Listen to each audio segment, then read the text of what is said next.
They had just entered the bush path that led to their father's compound when the assassins struck, their faces covered with masks. The men were confused, seeing that they were not only twins, they were exactly alike. "Who be Adeze inside the two of you?" one of the men barked.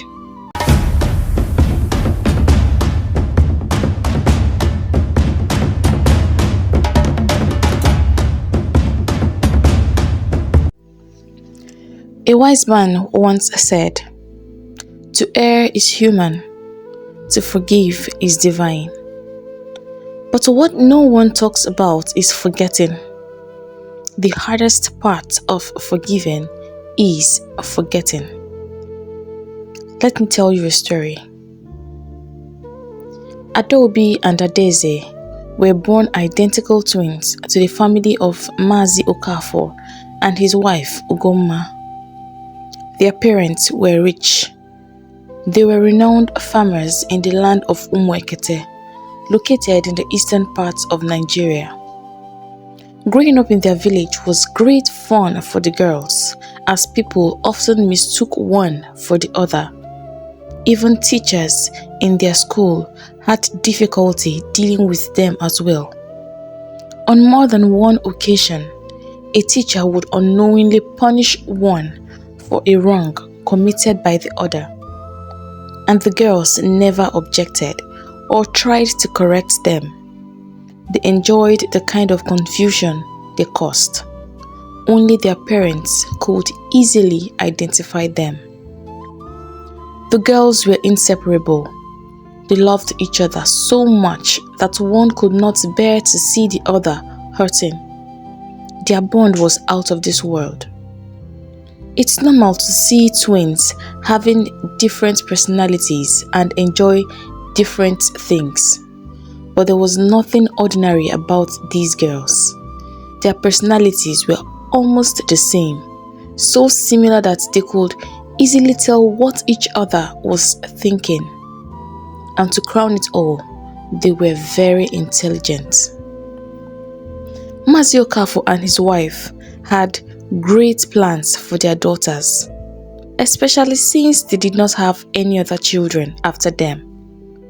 They wanted them to be university graduates and become important members of the society. And so, they were overjoyed when their daughters got admission to study medicine and pharmacy in one of Nigeria's top universities after their secondary school education. In their second year, Adaobi met Prince Afam, a computer science student in the same institution. They first crossed paths in the school library, where an unexpected encounter led to a series of events that would change their lives forever. Adaobi had just finished reading and was leaving the library with her books in hand when Prince Afam was entering. As she got close to him, she mistakenly tripped and her books tumbled to the floor. She was about to fall when Afam caught her, helping her regain her balance. With a charming smile, he handed her books back, saying, "Be more careful next time." The moment she looked up into his face, she was immediately taken by his looks. He had the most perfect set of teeth, the best she had ever seen. The man was handsome, she admitted to herself. Returning his smile, she thanked him and quickly went her way. Prince Afam was the only son of Igwe Raphael Buzuo of Obodoku Kingdom. Just like Mazi Okafor, Igwe Raphael also wanted his son to get a proper education before ascending the throne. Times were changing, and one needed to keep up with the trend. The young man, after that encounter, was captivated by Adaobi. He found himself thinking about her for the rest of the day and promised himself to find her. However, that was an almost impossible task. The university was a big school with over 50,000 students. He did not know her name or her department. He knew absolutely nothing about the girl. But he prayed in his heart that somehow their paths would cross again. Adobe too was already crushing on the young man, and never one to keep things away from her sister. She excitedly gisted her all that had happened that day. If you see this guy, Adeze, he's so handsome, and the way he caught me, it was just like a movie scene from one of these Indian movies.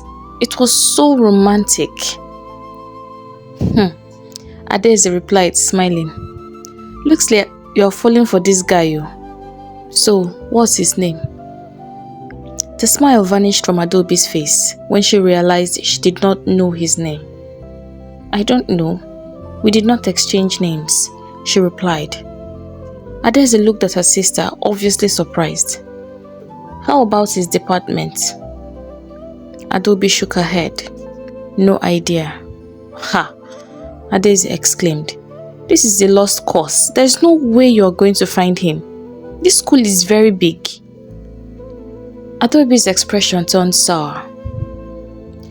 Then maybe this is a sign that he was not meant for me.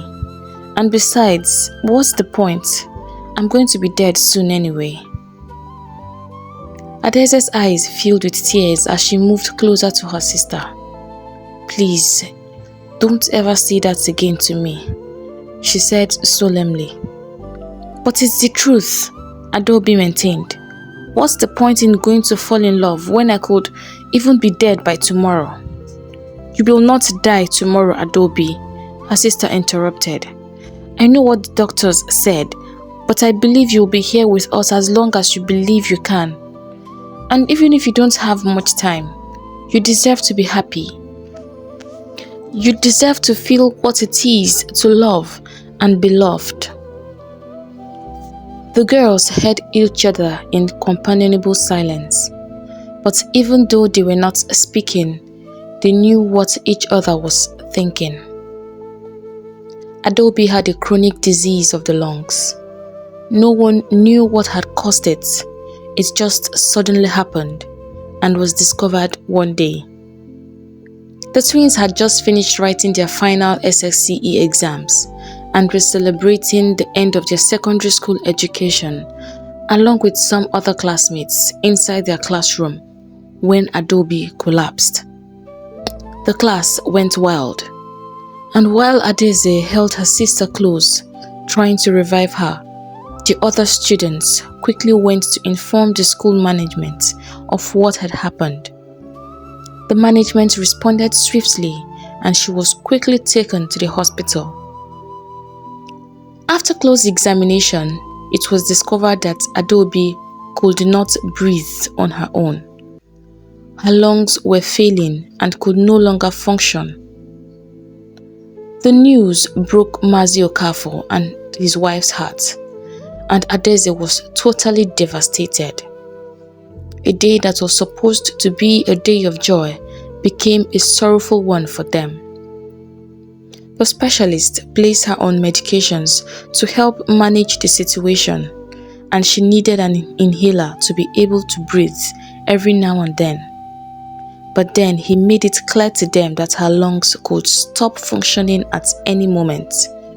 The only option they had was a transplant. But getting a donor was not even an easy task. The waiting list was just too long. All they could do was pray and hope for a miracle to happen. From that day forward, the family lived in constant fear that anything could happen at any moment. However, Mazi Okafor and his wife were determined to give their daughter the best till the end. So far, the medications had been able to control the situation, but Adobe knew that the end could be anytime. As she lay in bed that night, she made up her mind to forget about the handsome young man with the beautiful smile. Fast forward to a few weeks later, Adeze, who was studying medicine, had just finished a 3-hour-long excruciating lecture on the human anatomy. She was feeling so hungry and decided to quickly eat lunch at the school cafeteria. She was just about to start eating when a young man walked up to her table. It was Afam. He had just stepped in to eat too when something made him look left, and there sat the answer to his prayers. He had prayed for weeks to meet with the library girl again, and even returned to the library on several occasions since their encounter. But she never showed up. And just when he was about to lose all hope, luck smiled upon him. He had no way of knowing that he was seeing another version of the same girl. This time, he was not going to let the opportunity pass him by. So, momentarily forgetting about his hunger, he walked up to her, flashing his best smile. "Hi," he said, trying to draw her attention. "Do you mind if I joined you?" he asked when she looked up. "Of course not," she responded, smiling politely.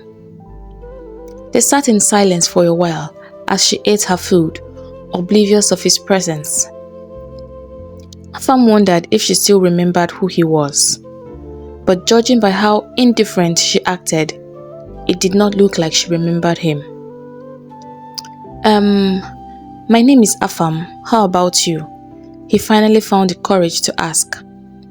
She looked up at him from her food, briefly. "Adeze," she replied. Afam smiled again. Finally, he had a name. The both of them talked for a long time, and in that time they got to know a little about each other, their fields of study, and even exchanged phone numbers. But as a reserved, studious young woman with strict family values, Adeze was not easily swayed by Afam's status or good looks. Her initial responses to his advances were polite, and she seemed focused solely on her studies. Studying medicine required a lot of focus and dedication. Besides, she wanted to become a surgeon, with the hopes that she could find a way to help her sister. She did not want anything or anyone to distract her. But Afam did not give up. With each day that passed, he fell deeper, and his resolve to win her heart became even stronger. He kept on pushing his luck, hoping that one day he would be able to break the thick walls she had built around herself. Long story short, Afam and Adeze gradually developed a friendship. His patience, respect, and sincerity eventually softened her initial reservations, allowing a deeper connection to blossom between them. As they spent more time together, she discovered Afam's gentle heart and unwavering kindness. She realized he wasn't just a charming prince, but a compassionate, genuine man who respected her independence and intellect. Slowly, her friendship with Afam deepened into love. For the first time, she felt her life had more meaning beyond her ambition. As their love blossomed, Adeze became happier. When they were together, she momentarily forgot the deep sadness that constantly weighed her down. They talked on the phone constantly until late into the night. Even Adobe could not help but notice that there was something different about her sister, and so she decided to ask her one day. "I met a man," Adeze replied, sounding excited. "He's handsome, he's kind, he's intelligent, and he's a prince," she said, giggling. "Oh my God, I'm so happy for you, Adeze," Adobe said, her excitement matching her sister's. "But how come you kept this away from me?" "I honestly did not mean to," Adeze said. I did not realize it would be something serious, but I find myself falling deeper and deeper in love with him every day. I'm sorry." "It's okay," Adobe responded. "I'm happy that you have found someone that makes you happy. So, when do I get to meet him?" Adaeze smiled mischievously. "I have an idea. He does not know that I have a twin sister. So let's surprise him and see the shock on his face, just like the good old days. We will wear matching outfits and style our hair the same way. I can't wait to see the reaction on his face." The girls laughed at the mischief they were planning. But what Adobe did not know was that Afam would not be the only one to be shocked. They got dressed on that day as planned. But when Afam walked up to their table, flashing his breathtaking smile, Adobe froze. It was as if her world had stopped. Afam was her mystery man, and now he was in love with her sister. Obviously, he thought it was her.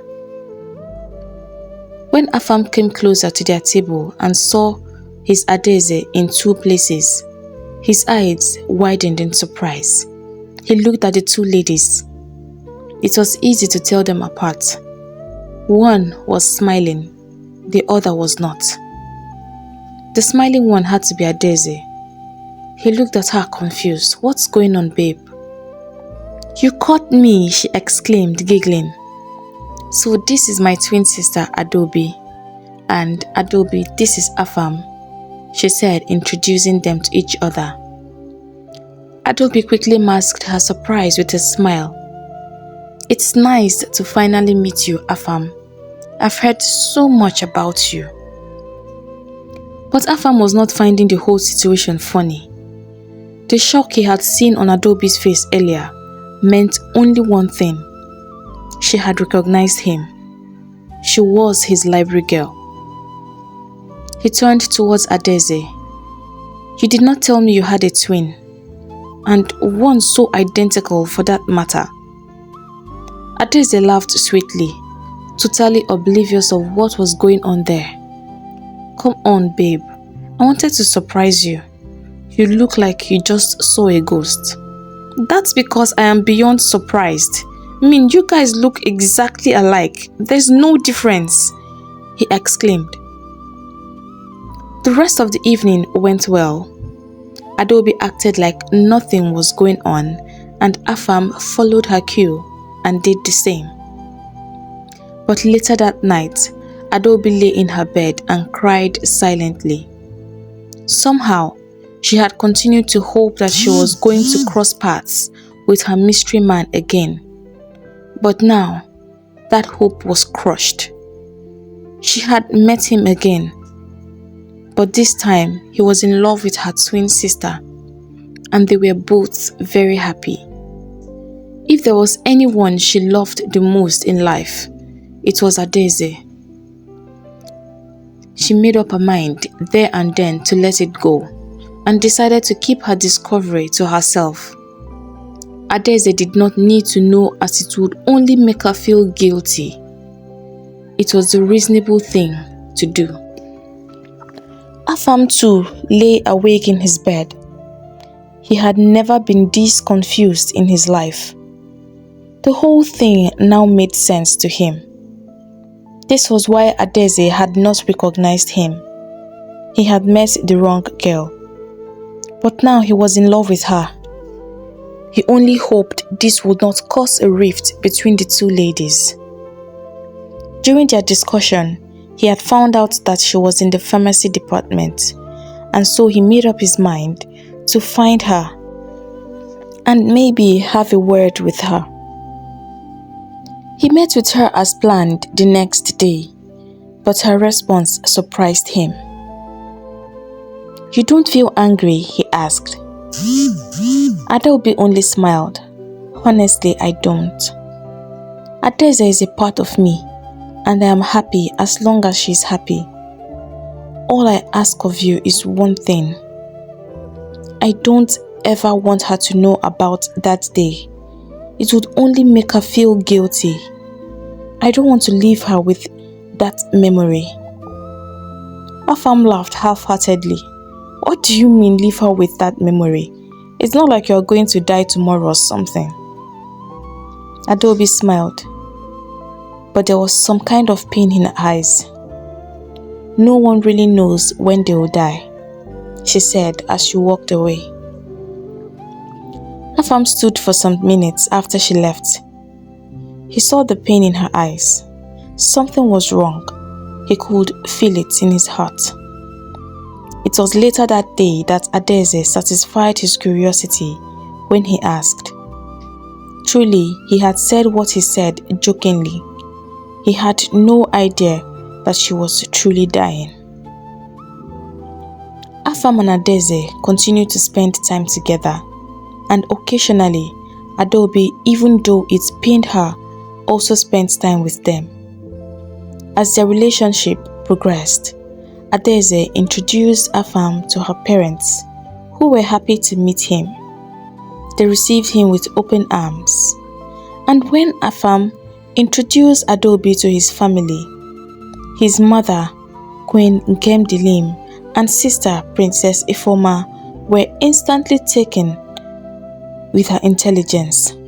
They admired her poise and humility, seeing her as a perfect match for their brother. The queen affectionately treated Adaobi like a daughter, while Ifeoma welcomed her as a sister. Both were eager to see her and Afam happy together. However, the warmth Adaobi received from Afam's mother and sister stood in stark contrast to the disapproval of the Igwe. The king had always dreamed of his son marrying a woman of royal blood, someone who could strengthen the kingdom's alliances and reinforce the family's legacy. To him, Adaobi's plain background, despite her beauty and intelligence, was a barrier to her being a suitable queen for Obodo Ukwu. Besides, he already had a pact with his longtime friend, King Obi of Okalako Kingdom. Their children were supposed to marry and help the two kingdoms build a stronger bond and create future partnerships. But despite the king's objections, Afam's love for Adaeze only grew stronger, and Adaeze's feelings deepened as well. Though hurt by the king's stance, she found comfort in the love and support of Afam, the king, and Princess Ifeoma. Together, they were determined to prove that love transcends titles and lineage. But despite Afam and Adaobi's resolve, King Raphael was unyielding in his opposition to their relationship. Determined to put a stop to it, he arranged for Afam to meet Princess Ama, the daughter of his longtime friend, King Obi. Princess Ama was indeed a vision of beauty and grace. Tall, elegant, and well-spoken, she had the refinement and charm befitting a future queen. King Raphael was confident that with her poise and noble lineage, she was the ideal bride for his son. However, despite her beauty and all her royal attributes, Afam had no interest in her. His heart was wholly devoted to Adaeze. King Raphael's plan to push Afam towards Ama included frequent orchestrated encounters between them. He invited the princess and her family to the palace, frequently arranging dinners, social gatherings, and even cultural events that required both young royals to attend. The king hoped that proximity would ignite affection in Afam's heart, but each time he was in Princess Ama's presence, Afam felt only a growing impatience, longing instead for the warmth and sincerity he had found in Adaeze. Adaeze, on the other hand, was not blind to what was happening. Although she remained calm, the constant stories about Afam and Ama's meetings troubled her deeply. She began to question whether her love was enough to overcome the barriers of royalty and tradition. But her resolve was fortified every time Afam reassured her of his commitment, reminding her of the bond they shared and his determination to win over his father. Mazi Okafor and Gonma were also troubled by the Igwe's persistence in seeking another bride for their daughter's beloved. They feared for Adaeze's happiness, worried that if Afam's love could not sway the king, their daughter's heart would be broken. Each time Adaeze came home with even the slightest sadness, her parents' worry deepened. They were not of royal blood, and even though they were wealthy, they were not from the same village. They knew that they held no sway over the king's decision, and that Adaeze's future with Afam depended entirely on the prince's resolve.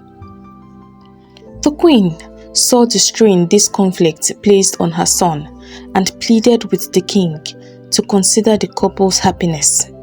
Yet, the king remained steadfast. "My son is of royal blood. I will not sit back and watch him marry a commoner. I have too much to lose," he said, dismissing her concerns as sentimental, believing his son would ultimately see reason and marry Ama. But Afam's love for Adaeze was far from a passing infatuation. He was willing to stand against tradition and even his own father. Realizing that she was losing the fight for Prince Afam's heart, Princess Ama became consumed by jealousy and resentment. Despite her beauty and noble lineage, Afam's heart remained devoted to Adaeze, leaving her feeling humiliated and betrayed by her unrequited love. Her desperation grew, fueled by her mother, Queen Achalugo, whose ambition for power and influence saw Adaeze as an obstacle in their path to securing a powerful union with Obodo Ukwu. Queen Achalugo was ruthless and determined. Seeing her daughter's anguish and sensing an opportunity to remove the low-born rival, she devised a sinister plan. If Adaeze could be eliminated, the path to Afam's heart would be clear for Ama. She whispered these insidious thoughts into her daughter's ears. The only way to get Afam's attention is to get rid of that girl totally. Ama was taken aback. "Mother, you are not suggesting we kill her, are you?" "Lower your voice," the queen scolded. "All is fair in love and war." "Ah," Princess Ama exclaimed. "Mother, I want Afam to love me, but I don't know about taking a life to get it. That's going too far," Ama cried. Achalugo persuaded Ama that for the sake of their family's legacy and her own happiness, they had to take a drastic action. Under her mother's influence, Ama reluctantly agreed to the plan. Achalugo arranged for a group of hired assassins, carefully chosen to avoid suspicion, to target Adaeze. They were given instructions to eliminate her discreetly, ensuring that her death would appear to be an unfortunate accident. But unbeknownst to Ama and her mother, fate had a cruel twist in store. The day of the planned attack came. It was during the Christmas celebration, and everyone was home to celebrate with their families. The sun was about to set, and Adobe with Adaeze, who had gone to watch the village masquerade perform at the village square, were tired and decided it was time to go home. They had just entered the bush path that led to their father's compound when the assassins struck, their faces covered with masks. The men were confused, seeing that they were not only twins, they were exactly alike. "Who be Adaeze inside the two of you?" one of the men barked. Adaobi, without thinking, quickly blocked her sister. It's me. I am Adaeze." Adaeze looked at her sister in shock, still trying to comprehend what was happening. But everything happened so fast. The first man brought out his gun and shot Adaobi straight in the belly and disappeared as fast as they came.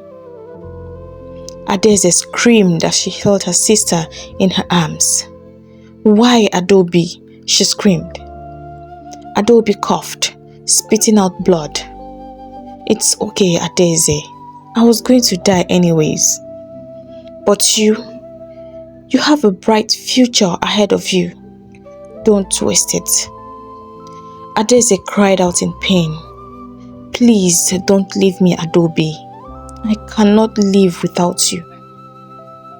Adaobi looked at her sister as her eyes filled with tears. She could feel her soul leave her body. "It's time for me to go, my love.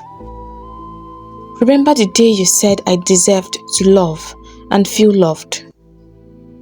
I know how it feels to love because I've always loved you. And I know how it feels to be loved because I know you love me back. Don't hold back on love. I want you to live. I want you to be happy. And I want you to love with every fiber of your being." Those were Adaobi's last words as her soul left her.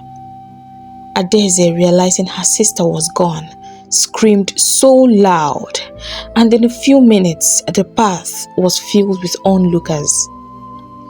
The village was thrown into mourning upon the shocking news of Adaobi's untimely death. Mazi Okafor and Ugomma were devastated, inconsolable at the loss of one of their precious daughters. They knew she was going to die, but losing her this way was too much. It was too difficult to accept, too painful to bear. Adaeze was overcome with guilt and sorrow, knowing that her sister's death had been intended for her. The once bright spark in her heart was dulled by grief, leaving her shattered and unsure of how to move forward. Prince Afam, devastated by the tragedy, felt a surge of anger as he pieced together the possible motive behind her death. He became determined to protect Adaeze at all costs and vowed to uncover the truth to bring those responsible to justice. As for Achalugo and Ama, they had no idea that their plot had not only failed, but had set in motion a chain of events that would expose their dark intentions and lead to the fall of their carefully crafted schemes. The village was draped in sorrow as preparation for Adaobi's burial took place. Mazi Okafor and Ugomma, still reeling from the tragedy, warned Prince Afam and his family not to attend the burial. Their pain was too deep. In their eyes, the presence of royalty only served as a painful reminder of the love affair that had drawn unwanted attention to their family, culminating in Adaobi's untimely death. But despite the warning, Prince Afam, alongside his mother, Queen Nkemdilim, and his sister, arrived to pay their respects. They had come to honor Adaeze and offer their heartfelt condolences, hoping to comfort the grieving family. As they approached, Mazi Okafor, his face edged with grief and anger, spotted them. Emotion surged through him like a tidal wave, and unable to contain himself, he stormed towards Afam, his voice trembling with rage. "How dare you show your face here?" Mazi Okafor shouted, pointing an accusing finger at the prince. His voice broke with the weight of his grief. "Your love for my daughter has brought nothing but misfortune to this family. You and your family are responsible for the death of my Adobe." "I'm very sorry that this happened, Mazi," Afam pleaded. "I'm sure that this was an accident." But his pleas only made Mazi Okafor more angry. "You say mistake? You call it an accident? That bullet was meant for Adeze. Adobe gave her life to save her sisters," he said as he broke down in tears. The crowd fell silent as the heartbroken father's accusations echoed through the gathering. Queen Nkemdilim reached out a hand in a plea for calm, her own face marked by sadness. But Mazi Okafor's anger was uncontainable. He lunged at Afam, nearly striking him, as villagers and family members rushed forward to restrain him. Adeze stood by, frozen in shock and disbelief. Her heart wrenched as she watched her father lash out at Afam, the man she loved. She could see the anguish in his eyes as he tried to apologize, struggling to find words that could ease her family's suffering.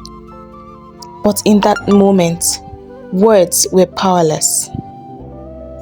Torn between love and loyalty, Adeze's mind was in turmoil.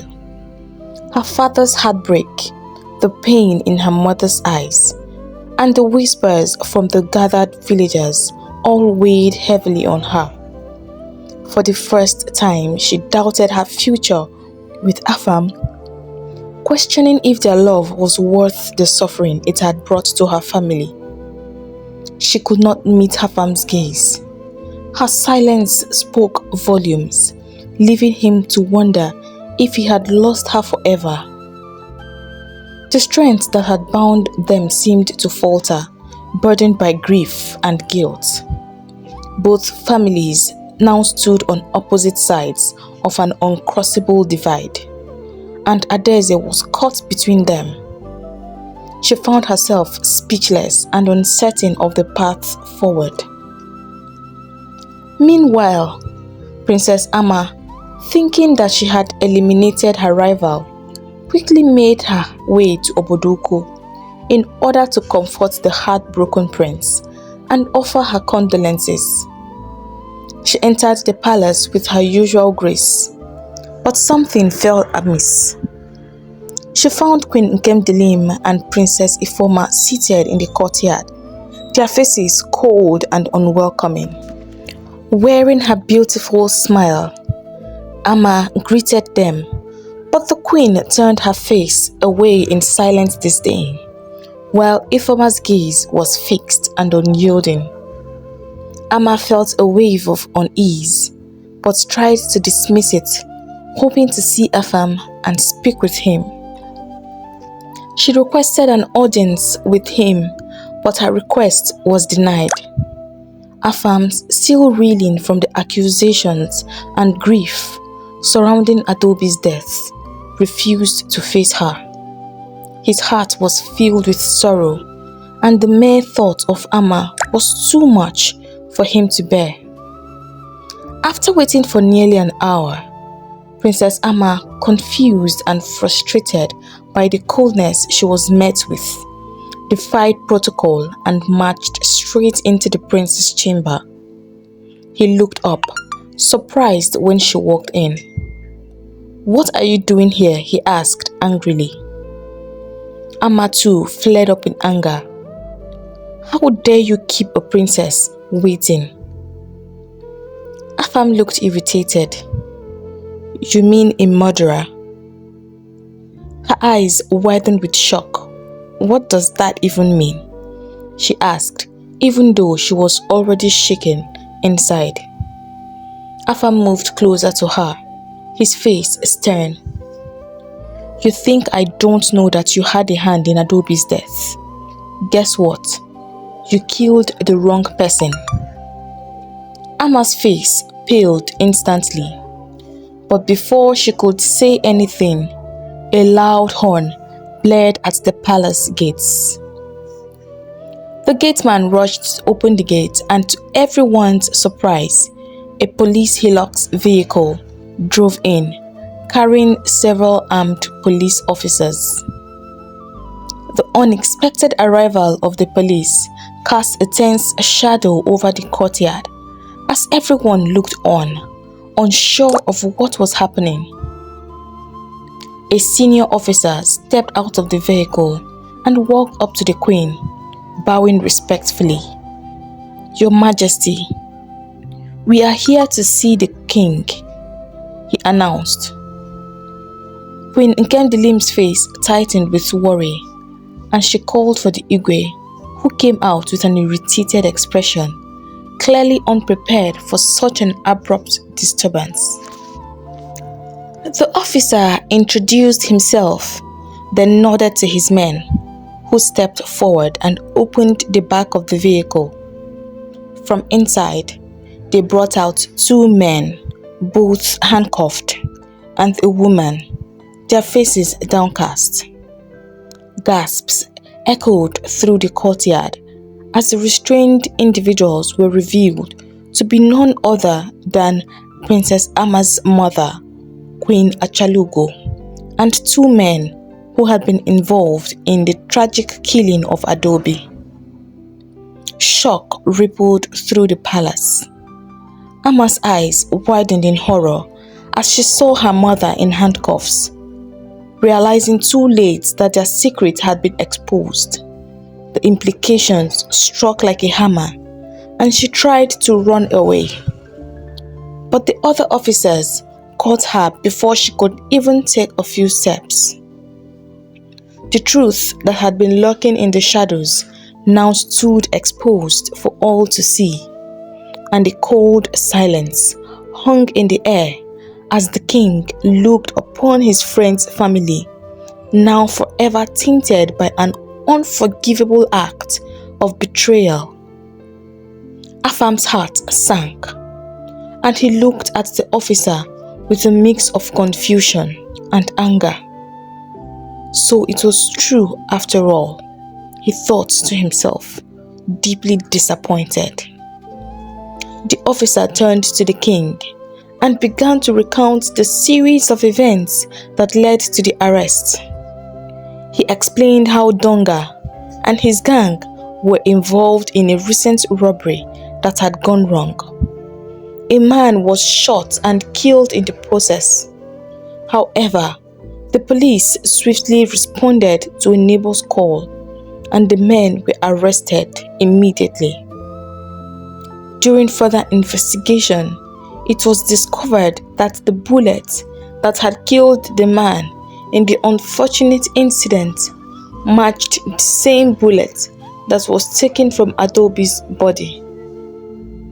After a rigorous interrogation, coupled with severe torture, they admitted to being responsible for Adobe's death. Donga, who was the leader of the gang, with no hesitation revealed that Queen Achalugo had contracted him and his men for the murder, aiming to eliminate Adeze. The officer continued, his tone resolute. It also appears that Princess Amahere was involved in the planning, he stated, his words echoing in the courtyard. We have enough evidence to believe that she was aware of the scheme and had assisted in eliminating the deceased. We are here to take her into custody. The Igwe's face paled as the full weight of what had been revealed sank in. His long-held ambition to see his son wed to a princess from a powerful lineage had led him to overlook the dark ambitions of his friend's family.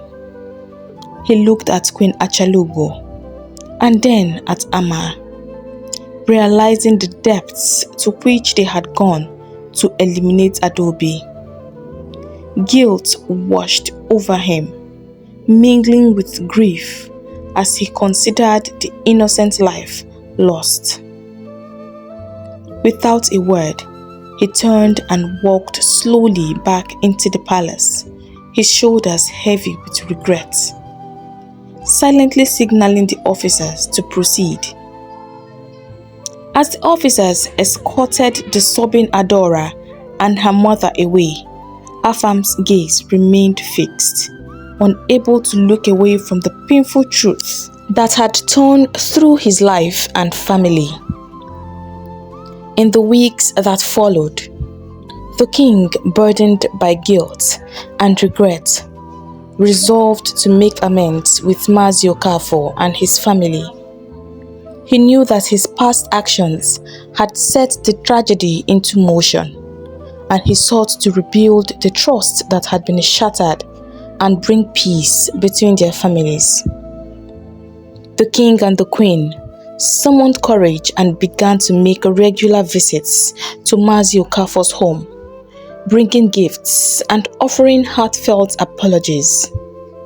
They acknowledged the pain they had caused and expressed deep remorse, with the king openly admitting his mistake in pursuing status and power over his son's happiness. Each visit was filled with humility as they sought the forgiveness of Adobe's family. At first, Mazi Okafor and Ugoma could barely stand to hear them out, the grief of losing Adobe still fresh in their hearts. They were bitter and hurt, struggling to imagine reconciliation. But as the queen continued his pleas, genuinely showing remorse, their hearts began to soften. They thought about the happiness of their daughter. They realized that holding on to anger would only deepen their sorrow and hinder the future happiness of their only surviving child. Adeze had been a shadow of herself since the death of her sister, and even though she did not say it, they knew that the only thing that could give her some form of peace was her relationship with Afam. Eventually, after weeks of heartfelt apologies and persistent efforts, Mazi Okafor and his family decided to forgive the king. They finally gave their blessings for Afam and Adobe to marry, recognizing the love and commitment the two shared. The long break soon came to an end, and Afam and Adeze went back to school to finish their studies. Once again, their relationship started to blossom. So much had happened in such a short period of time, but it only made their bond even stronger than before. However, life was not the same in school without her sister. Adeze missed Adobe every single day, and sometimes she found herself crying. One day, Afam walked in on her in one of those times. His heart broke again 1,000,000 times. He sat down in front of her and took her hands. "I know you are hurting so bad, my love, and I feel your pain. I know this is mostly my fault, and I also know that Adobe did not trade her life for yours, for you to be this unhappy. In her life and in her death, all she wanted was for you to be happy." He paused and took a deep breath. "I want to tell you something. I promised Adobe never to tell you this, but I want you to know how much she was willing to sacrifice for you to be happy." Adeze looked up, her heart beating fast. "What is it?" she asked. Was there a day she told you about bumping into a guy at the library? He asked calmly, and Adeze nodded her head as she relived the memory of that day. She was so happy that day. I think it was love at first sight for her, but she did not even know his name.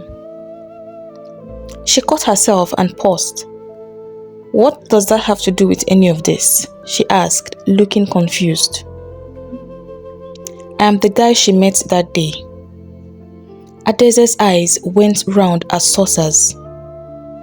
I thought about her every day after our encounter at the library and prayed to meet her again. I came to you that day at the cafeteria thinking you were her. Adeze shook her head. Everything made sense to her now. Is that why you were so shocked to see her that day?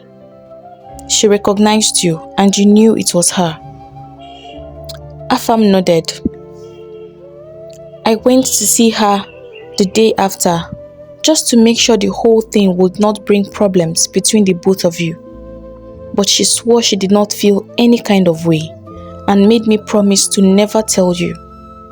She said it would make you feel guilty and she wanted you to feel happy and have only good memories of her when she was gone. Adeze broke down in tears. Her sister had practically given up everything for her, both in life and in death. Afam touched her face tenderly. Wipe your tears, my love. Now you must live a life that would make her happy wherever she is. You both were formed from one egg, and I have never seen a twin so alike. She has given you her life now. You have to live for the both of you. From that day forward, Adeze started viewing her life from a different perspective. Adobe had given her a chance to live, and she would do her best not to disappoint her. Afam graduated the next year, and a year later, Adeze also graduated as a medical doctor. They both got married, and in the first year of their marriage, welcomed a set of twin girls, who they named Adobe and Adeze, in memory of Adobe and her selfless kind of love. Let me ask you these questions, my lovers. 1. If you ever found yourself in Mazi Okafor and his wife's situation, would you forgive?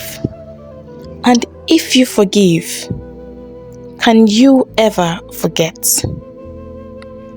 Number 2, have you ever loved someone so much that you would easily give your life for that person? If yes, who?